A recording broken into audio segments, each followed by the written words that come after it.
first এটা বস্তু চাই লৈছোঁ যে মেইনলি কণ্টিনিউটি মানে আমি কি বুজোঁ মানে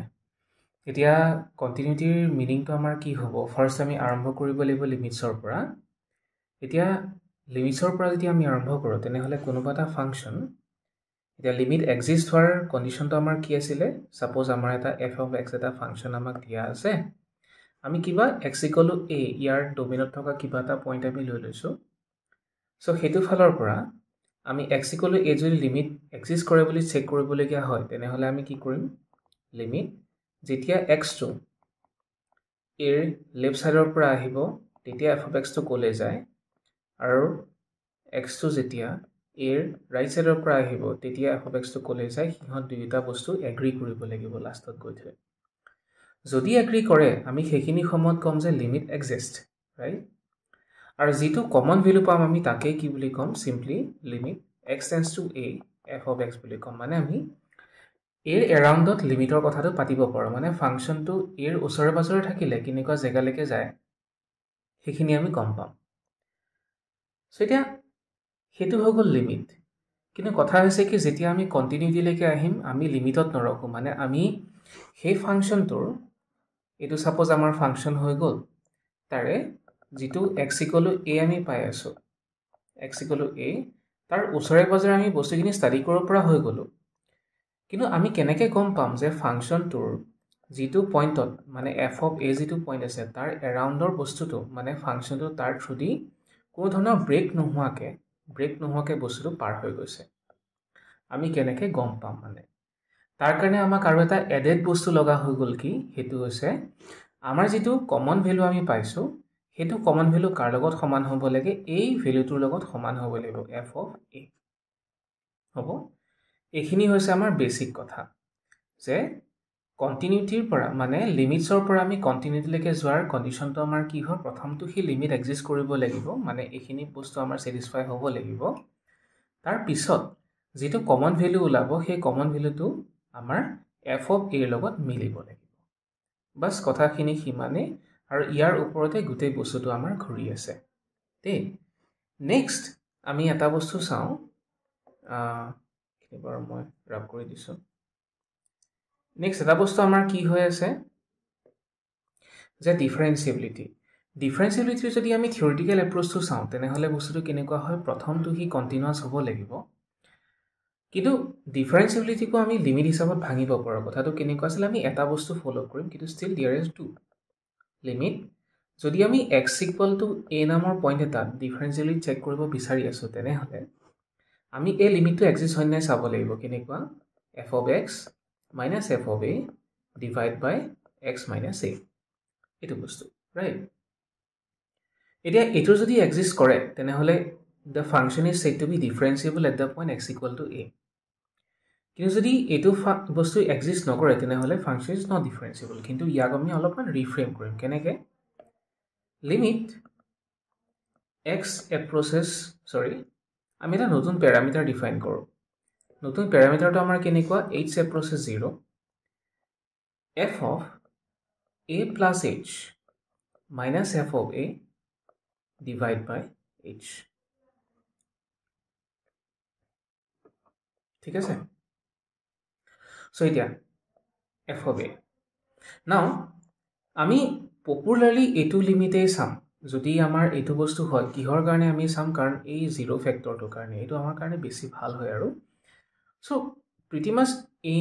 ইমানখিনিয়ে হয় আৰু মাত্ৰ আমি এটা এক্সট্ৰা বস্তু জানিব লাগিব ডেট ইজ কল্ড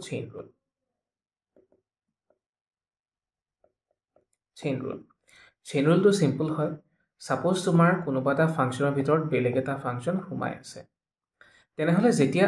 আমি ইয়াক ডিফাৰেঞ্চিয়েট কৰিম তেতিয়া আমি নৰ্মেলি কি কৰিব লাগে প্ৰথমতে এই ফাংচনটোক একেই ৰাখি পেলাই আমি এই ফাংচনটোক ছেইম ৰাখি পেলাই আমি প্ৰথমতে আউটাৰ মোষ্ট ফাংচনটো ডিফাৰেঞ্চিয়েট কৰিম মানে F dash of G of এক্সে আমি কৰিম নেক্সট আমি এই ফাংচনটোক ডিফাৰেঞ্চিয়েট কৰি পেলাই আনচাৰটো উলিয়াই দিম হ'ব ইয়াকে কয় চেইন ৰুল এইখিনি বস্তু হোপফুলি চবেই জানা ইয়াত থকা চ' অলপ অলপকৈ কুৱেশ্যন কৰি গৈ থাকোঁ তাৰপৰা লাহেকৈ যি হয় আমি চাম দেই চাবা এইটো হৈছে আমাৰ ফাৰ্ষ্ট কুৱেশ্যন অলপমান এবাৰ চোৱাচোন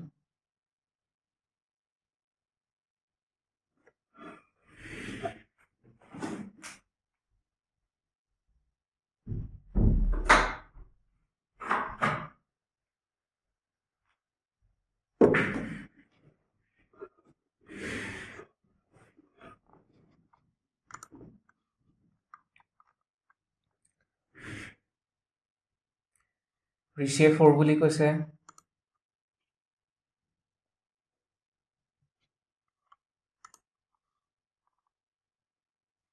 পিউষৰ 4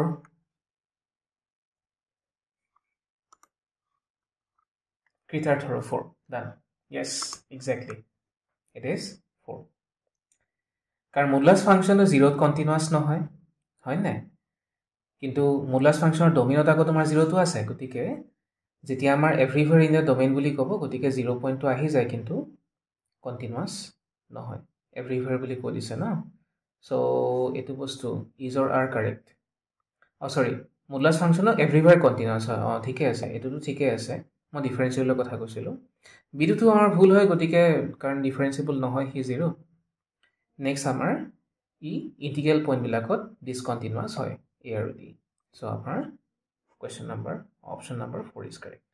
ঠিক আছে এইটোত অলপমান টাইম লাগিব পাৰে কিন্তু ষ্টিল কৰি চোৱাচোন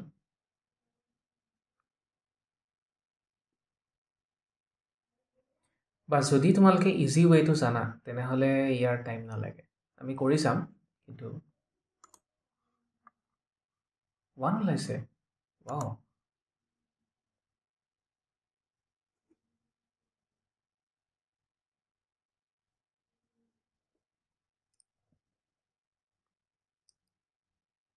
বাকী আমি আৰু অলপমান 1 মিনিটমান সময় লৈছোঁ যদি কোনোবা আগবঢ়াব পাৰিছা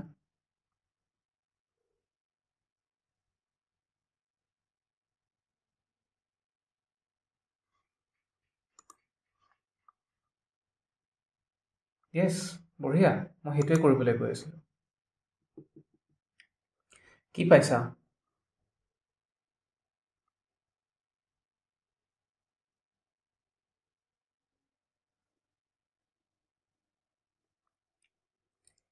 এই বস্তুটোক ভাঙি দিয়া এইটো অলপ পাছত তোমালোকে গম পাবা যে এইটো বস্তু এটা ষ্টেণ্ডাৰ্ড ফৰ্মেটতে পৰে ন কাৰণ চোৱা যদি আমি ইয়াক এনেকৈ লিখোঁ 1/√2 sin x plus 1/√2 cos x পুৰা সুবিধা মিলাই পেলাই দিয়া আছে তুমি চোৱাচোন অলপমান এতিয়া কি হ'ব চোৱা 1/√2 মানে আমি যদি টেকফুলি অলপমান বেলেগকৈ লিখোঁ তেনেহ'লে 1/√2 তুমি কি লিখিব পাৰা হয় তুমি cos 45 লিখিব পাৰা নাইবা sin 45 লিখিব পাৰা এতিয়া cos 45 যদি তুমি লিখা তেনেহ'লে গোটেই ফৰ্মুলাটো আমাৰ আহি যাব কিহত sin a + b ফৰ্মত আহিব কিন্তু আমাৰ বাহিৰত cos ইনভাৰ্চ দেখিছানে গতিকে ইয়াক আমি অলপমান বেলেগকৈ লিখোঁ কাৰণ তুমি জানা যে যদি তোমাৰ কছত কিবা এটা ৰিজাল্ট লাগে তেনেহ'লে দুয়োটা সাইন আৰু কছ দুয়োটা একেলগে থাকিব লাগে চ' আমি ইয়াক 1/2 কেনেকৈ লিখিম ইমপ্লাইজ ইনটু বাৰু ইয়াক আমি লিখিম সাইন π/4 আৰু sine x plus cos π/4 cos x এই বস্তুটো পাৰিলে পাছলৈকে মনত ৰাখিবা এতিয়া চিটুৱেশ্যন ৱাইজ তুমি কিন্তু এইটো বস্তুক নিজৰ মতে মিলাই থাকিব পাৰিবা কাৰণ 1/2 যে সাইন π/4 লিখিব লাগিব তেনেকুৱা টাইপৰ কথা নহয় তে এইটো আমাৰ কিহৰ ফৰ্মুলা হৈ গ'ল cos of x minus π/4 formula বা π/4 minus x তুমি যি মন যায় তাকে কৰা হ'ব এতিয়া এইটো বস্তু নি পেলাই আমি পাতি দিওঁ ইয়াতে তেতিয়া কি হ'ব যদি আমি cos ইনভাৰ্স লৈ লওঁ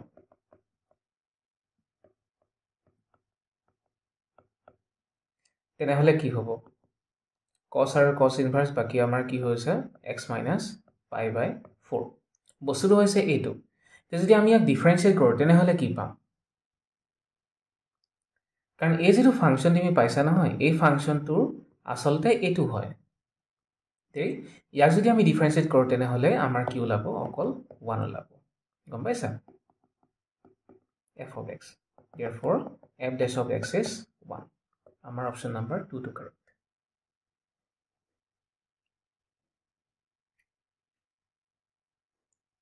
কেনেকুৱা ঠিকে আছে নে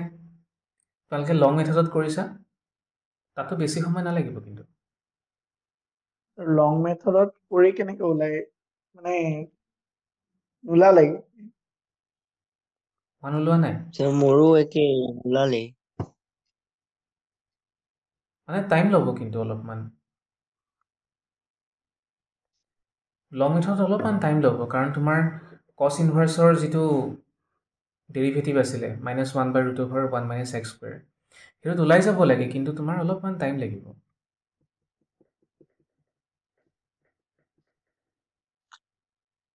আৰু সেইটোত sin x minus cos x by √1 minus sin 2x ওলাই আছিলে তাৰপিছত কি একো ভাবিব পৰা নাছিলো এইটো বুজি পাইছা নাই কোৱা এইটো পাইছো স্যাৰ 2 points কি পইণ্ট পাইছা 0 আৰু -1 0 আৰু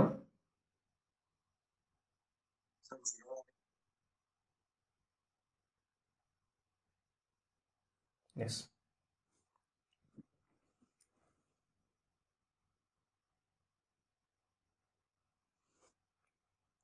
so f of x তো আমাক কি বুলি দিয়া আছে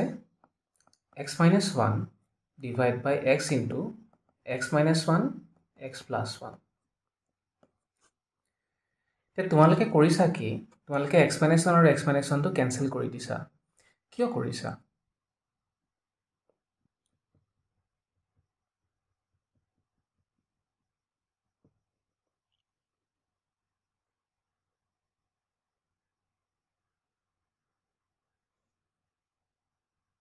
কোৱাচোন তোমালোকে কেনেকৈ গম পালা যে x minus 1 আৰু x minus 1 টো কেনসেল কৰিব পাৰি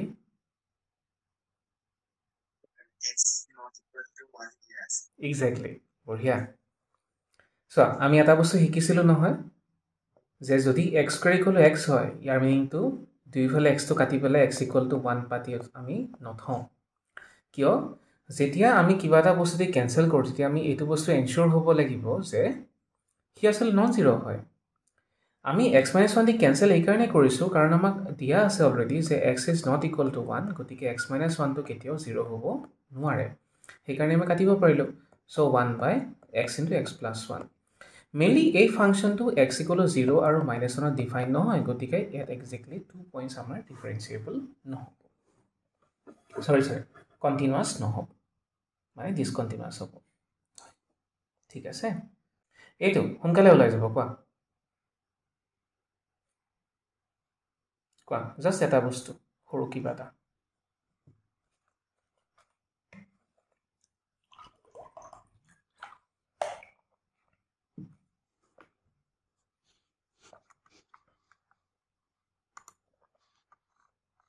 yes হয় কাৰণ এইখিনি আমাৰ π/2 sin π/2 1 so e to the power 1 by এইখিনিও আমাৰ π/2 হয় গতিকে sin π/2 1 so 1 e 1 so আমাৰ অপশ্যন নম্বৰ 3 is correct ন ঠিক আছে গুড মই আকৌ লিংকটো দিম কিন্তু হয়তো 6 মিনিট ৰখিব লাগিব আমি আকৌ ফ্ৰী জুম মিটিং ইউজ কৰি আছোঁ ন সেইকাৰণে চ' আমি ইয়াতে সামৰিছোঁ 6 মিনিট ৱেইট কৰা